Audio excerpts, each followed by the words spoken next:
பல நூற்றாண்டுகளுக்கு முன்பு பாரத தேசத்தின் தென்பகுதியில் பலம் பெற்று விளங்கிய இருவரும் ராஜ்யங்கள் கோட்டைப்பட்டினமும் கலிங்கபுரியும்.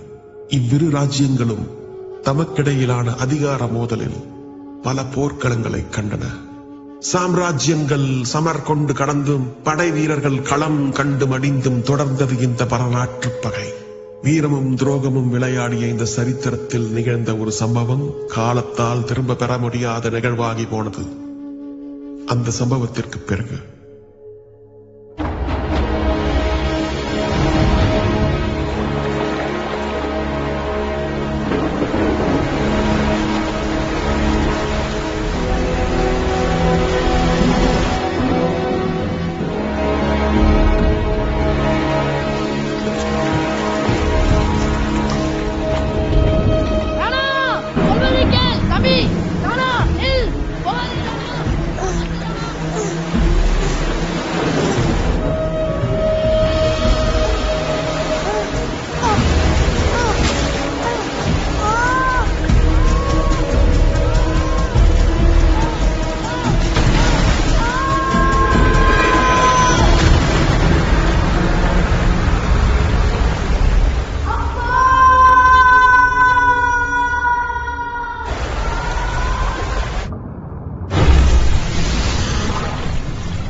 கல்லடிப்படும் என்பதாலே மரம் காய்க்காமல் போவதில்லை. மாலைகளை கண்டு வாழாதே, மாலைகளை கண்டு கலங்காதே. சொல்லடிப்படும் என்பதாலே வெற்றி காணாமல் போவதில்லை. காற்றே நீ தூங்குவதே இல்லை, கர்ம வீரனே வீரனே நீ ஓய்வதே இல்லை. வாழ்வே நீ தீருவதே இல்லை, இந்த வாழ்விலே சத்தியம் தோற்பதே. கோட்டைப்பட்டினத்தின் நீர்வீழ்ச்சியில் விழுந்து பல நாட்களையும் நாடுகளையும் கடந்த சிறுவன் ராணா வந்தடைந்த இடம் கலிங்கபுரி. அந்த நாட்டின் ஆதரவற்ற சிறுவர் கூட்டத்தில் ஒருவனாக மாறிய அவன் கலிங்கபுரியின் போர்படை பயிற்சி பாசறையில் தன்னை இணைத்துக் கொண்டான். வீரன் ராணா இளம் வயதிலேயே பல களம் கண்டு ஈடு இணையற்ற மாவீரனாக திகழ்ந்தான். ராணாவின் கையில் வாளும் இயற்கையின் கையில் நாளும் சேர்ந்தே சுழன்றது. தளபதியாக வீரச் செயல்கள் புரிவதால் ஆலோசனை குழுவினர் அனைவரும் ஒருமனதாக ராணாவே தலைமை தளபதிக்கு தகுதியானவர் என்று பரிந்துரை செய்கிறோம் அண்ணா. உங்கள் பரிந்துரை அவசியமில்லை. சிறு வயதிலேயே ராணாவின் திறமையை நன்கு அறிந்தவன் நான். ராணாவை தலைமை தளபதியாக்குவதில் எனக்கு பரிபூரண சம்மதம். வரச் சொல்லுங்கள் ராணாவை.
உண்டாக்கு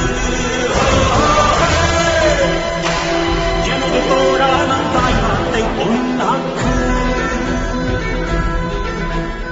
ஆகாயம் தடுத்தால் தாயும் பறவையாமோ மாமலைகள் தடுத்தால் தாவும் மேகமாமோ காதல் தடுத்தால் காற்றால் போவோம் கடலை தடுத்தால் நீங்கள் யாவோ ஈராவரம் நெஞ்சம் நெஞ்சம் நெஞ்சம் வெற்றி உரை வந்து லட்சியம் என்பதெல்லாம் வழி கண்டு பிறப்பதா வெற்றிகள் என்பதெல்லாம் வாழ்கண்டு பிறப்பதா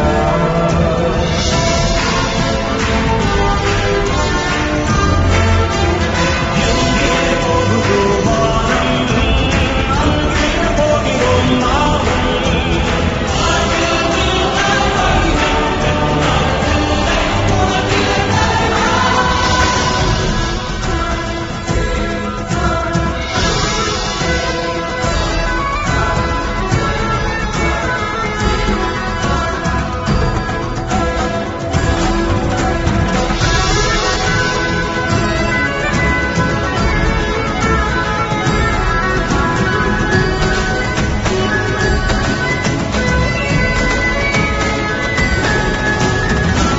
எந்த நீயும் சொல்லிய சொல்லு எந்த நாடும் பொய்த்ததில்லை இளைய சிங்கமே எழுந்து போராடு போராடு ஈராவரம் நெஞ்சம் நெஞ்சம் நெஞ்சம் வெற்றி உரை வந்து உங்களின் வாழ்த்துக்களால் உயிர் கொண்டு எழுந்து விட்டேன் வாழ்த்திய மனங்களுக்கு என் வாழ்க்கையை வழங்கிவிட்டேன் உனது வாழால் ஒரு சூரியனை உண்டாக்கு எனது போராடும் தாய்நாட்டை உண்டாக்கு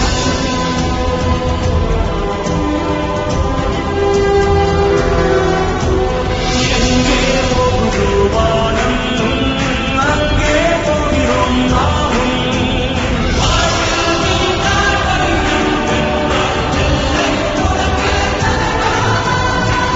காற்றின் பாடல்கள் என்றுமே தீராது வெற்றிச் செங்கொடி என்றுமே போகாது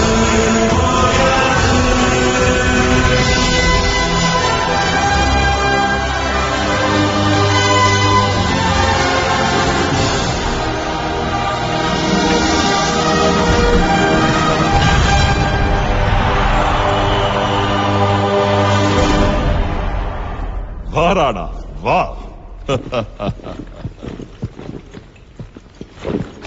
இன்று முதல் ரணதீரனை கலிங்கபுரியின் போர்ப்படை தளபதியாக அறிவிப்பதில் நான் பெருமைப்படுகிறேன். நன்றி மன்னா.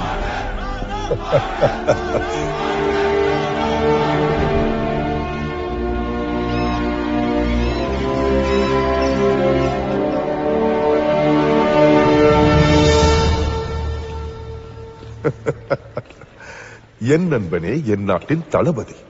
சொல்லவே எவ்வளவு மகிழ்ச்சியாக இருக்கிறது தெரியுமா? நம் நாட்டிற்கு பலம் இன்று முன்னால் அதிகரித்து விட்டது. வளம் எப்படி அதிகரிக்கிறது தெரியுமா? வா காட்டுகிறேன்.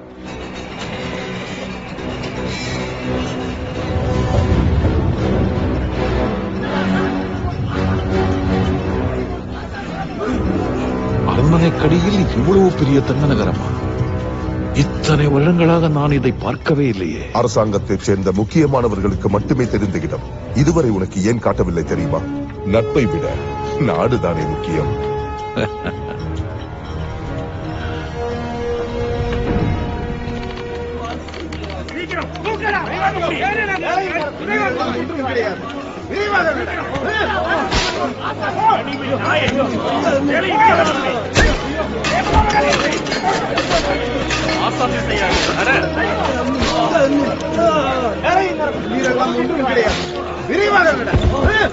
இவர்கள் எல்லாம் நம் நாட்டின் மீது போர் தொடுத்த எதிரி நாட்டின் போர்ப்படை கைதிகள். இதில் கோட்டை பட்டினத்தின் கைதிகள் தான் அதிகம். அவர்களால் தான் நம் பொருளாதாரம் செழிக்கிறது.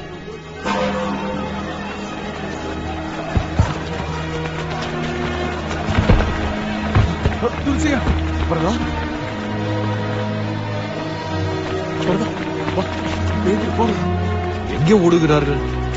உணவருந்த ஓடுகிறார்கள். அதற்கு ஏன் இப்படி ஓட வேண்டும்? ஒரு நாளைக்கு ஒரு முறைதானே உணவளிக்கிறோம், அதுதான் இப்படி.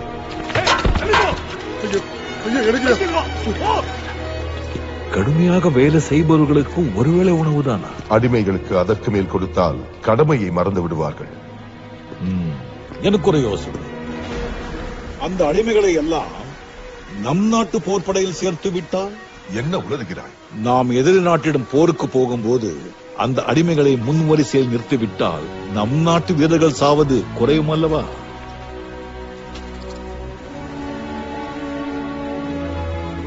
நம் படைகள் அதிகரிப்பதால் எதிரிகளை எளிதில் வென்று அவர்கள் நாட்டு செல்வங்களையும் நம் நாட்டோடு சேர்த்துக் கொண்டால் நம் நாடு மேலும் செழிப்படையுமே. பிறகு இந்த கலிங்கபுரி அனைவரும் கண்டு கதிகலங்கும் மாபெரும் நாடாக மாறிவிடும். அது சரி, எதிரி நாட்டின் அடிமைகள் நம் நாட்டுக்காக போரிடுவார்களா? ஒருவேளைக்கே இப்படி ஓடுகிறார்களே, இவர்களுக்கு 3 வேளை உணவு கொடுத்து பாருங்கள். அரசரிடம் நான் அனுமதி வாங்குகிறேன். நீ நினைத்ததை நடத்தி முடி. நன்றி.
பல சிற்றரசுகளை வென்று இந்த கலிங்கபுரியை பேரரசாக்கிய ரணவீரனே, நீ வாழ்க.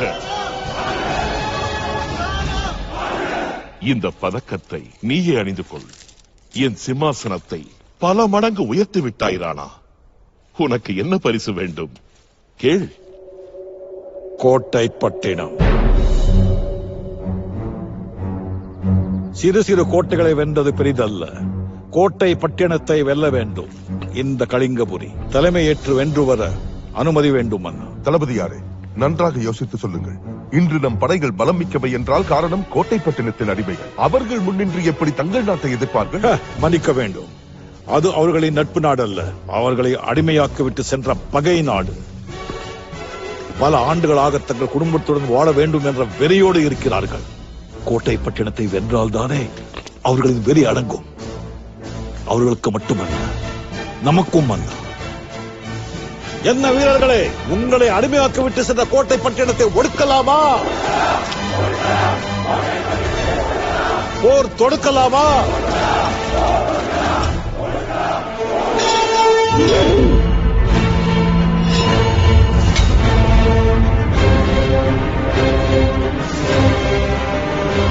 கோட்டை பட்டினத்தை பிடிக்கலாமா?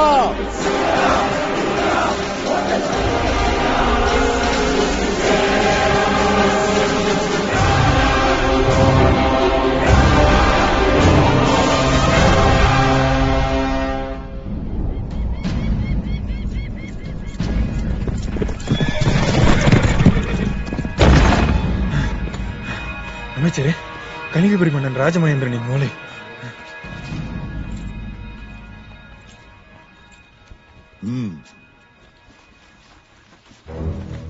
கோட்டை பட்டினத்து மாமன்னன் ரிஷிகோடகனுக்கு வணக்கம். வெகு காலமாக நாங்கள் எதிர்பார்த்திருந்த நன்னாள் விரைவில் வரப்போகிறது. உங்கள் நாட்டின் மீது போர் தொடுத்து வர தயாராக இருக்கிறோம் என்பதை மிக்க பெருமையுடன் தெரிவித்துக் கொள்கிறேன். கோட்டை பட்டினத்தின் மானம் காக்கும் மாவீரர்களே, சென்ற மாதம் திருபுவனம் நாட்டின் மீது போர் தொடுத்து அதில் வென்ற போதிலும் அந்த போரிலே நமது பெருமைக்குரிய தலைமை போர்த்தளபதி மாரவர்மன் வீரமரணம் அடைந்து விட்டார் என்பதை அறிந்து இதுதான் தக்க தருணம் என்று நினைத்து நம் நாட்டின் மீது திடீரென்று போர் தொடுத்து இருக்கிறான் நம் தலைமுறை எதிரி கலிங்கபுரி மன்னன் ராஜ மகேந்திரன். அவனுக்கு பாடம் புகட்ட, அவன் நாட்டின் மீது போர் தொடுக்க உங்கள் தலைவனாக, கோட்டை பட்டினத்தின் தலைமை போர்ப்படை தளபதியாக பட்டத்து இளவரசன் எனது மகன் செங்கோடகனை தேர்ந்தெடுக்கிறேன்.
நண்பா,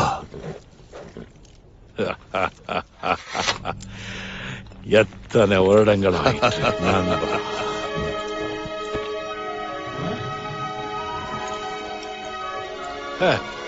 இவர் என் ஆறு நண்பர். இவர்கள் தான் என் மக்கள். கோட்டைப்பட்டினம் தான் என் நாடு. இத்தனை காலம் கலிங்கப்புரையில் அடிமைப்பட்டு கிடந்த கோட்டைப்பட்டினத்தை வீரர்களே, வாருங்கள் இந்த பக்கம். பல ஆண்டுகளாக இதற்காகத்தான் காத்திருந்தோம். உங்கள் திட்டத்திற்கு நாங்கள் அனைவரும் ஒத்துழைக்கிறோம்.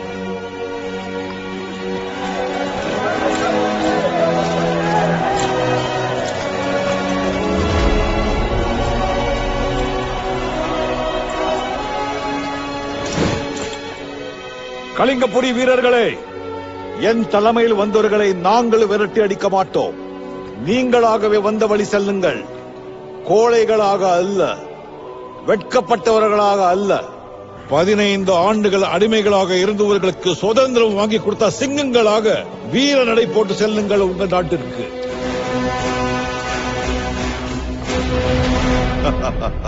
போரில்லாமல் நாம் கலிங்கபுரியை வென்றது சொப்பனம் கண்டது போல் இருக்கிறது. அந்த மாவீரனுக்கு இந்த மண் மிகவும் கடமைப்பட்டுள்ளது.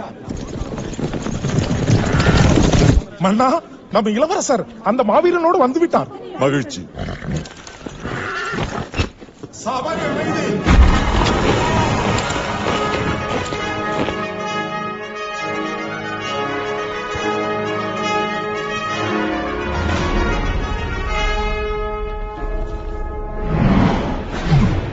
மீண்டும் ஒரு கூச்சடையா?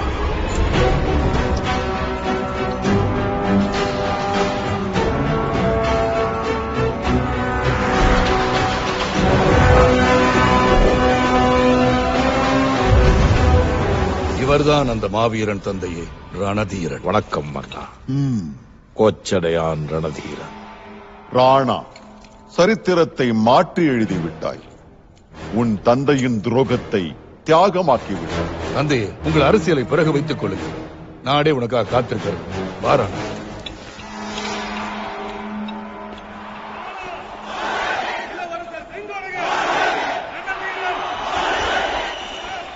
இந்த சந்தோஷ திருநாளுக்கு வித்திட்டவர் கோச்சடையான் ரணதீரன். என் ராணாவா? எப்பொழுதும் என்னுடன் இருப்பாயா ராணா? கண்டிப்பாக வதனா.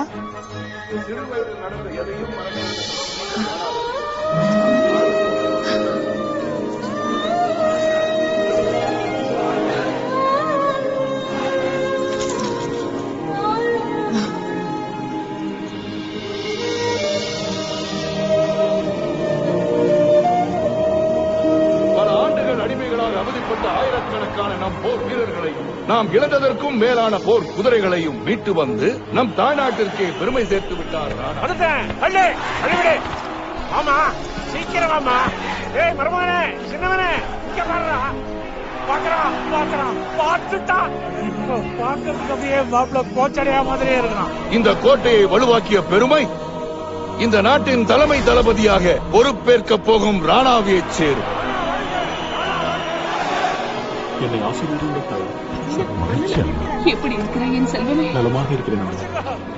என்றாவது ஒரு நாள் உயிரோடு வருவீர்கள் என்ற என் நம்பிக்கை வேண்டும். வருஷமாச்சு பார்த்து. ஐயோ, எந்தமா நடக்கிறான் அதே நட ராஜா. ஏய் மருமகனே, சின்னவனே, நல்லா இருக்கியா? அண்ணா, அங்க பாத்தியா உன் தங்க எங்கூடாவ பாடுறா. நல்லா இருக்கு. எப்படிமா இருக்க? நல்லா இருக்கேன்னா. உங்களை பாக்குறதுக்கு எவ்வளவு சந்தோஷமா இருக்கு தெரியுமா? ஆமா, சின்ன வயசுல 2 பேருமே தானே போனீங்க. இப்ப நீ மட்டும் வந்து நிக்கிற. பெரியவன் சேனா எங்க? அண்ணா எங்க இருக்காருன்னு இன்னும் சரியா தெரியல மாமா. சரி, கவலையை விட.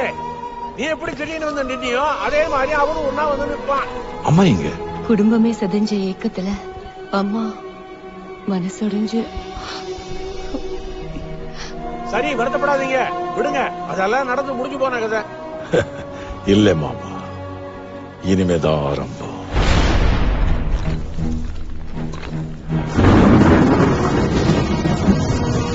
கோச்சடையான் ரணதீரன் அத்தனை அடிமைகளையும் மீட்கத்தான் இத்தனை காலம் அனாதை போல் நடித்தானா? ஏமாந்து விட்டோமடா.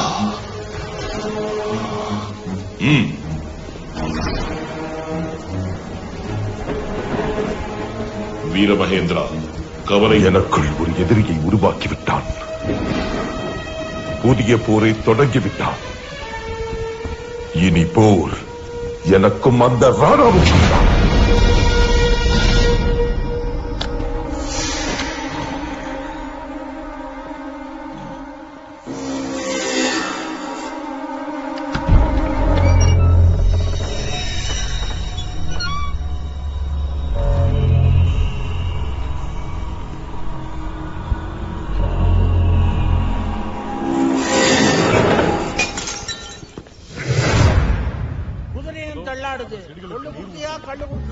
வந்ததுல இருந்து வதனா சின்ன வயசு